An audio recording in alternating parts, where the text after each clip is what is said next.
You have to try this if you want to create more intricate and interesting cyanotypes.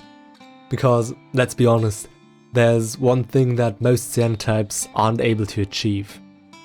No matter if you try to use perspective or masks like I did in some of my last videos, it's incredibly hard to get a sense of depth into your prints.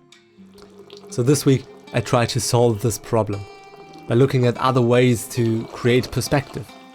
And although there are loads of ways to create the illusion of a third dimension, I wanted something that's more applicable to a cyanotype, a method where you don't need to compromise the subject or composition. And I did find something. Going through one of my favorite books again, I found this photograph in the style of a Chinese ink painting. These paintings famously don't use a vanishing point to create perspective, but instead use saturation.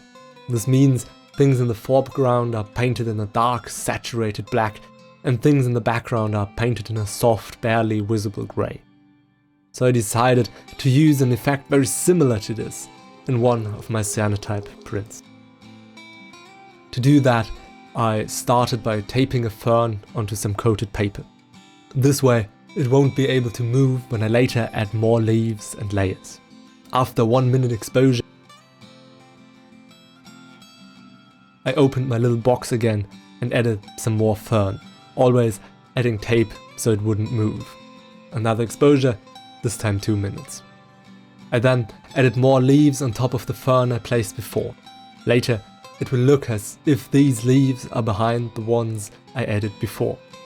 I then wanted to continue exposing, except my light source stopped working. But after some quick soldering, I was back on track, doing a 3-minute exposure.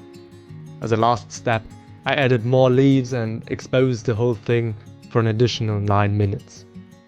Let's get to developing and hope it all worked out.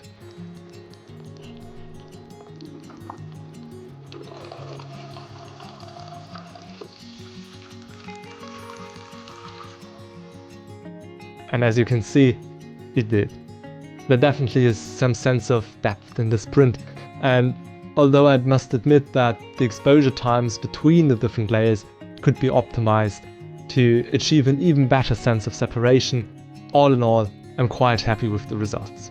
I think in combination with some other technique I mentioned at the beginning of this video, like masks for example, this could really be the solution to creating more interesting and intricate cyanotype prints.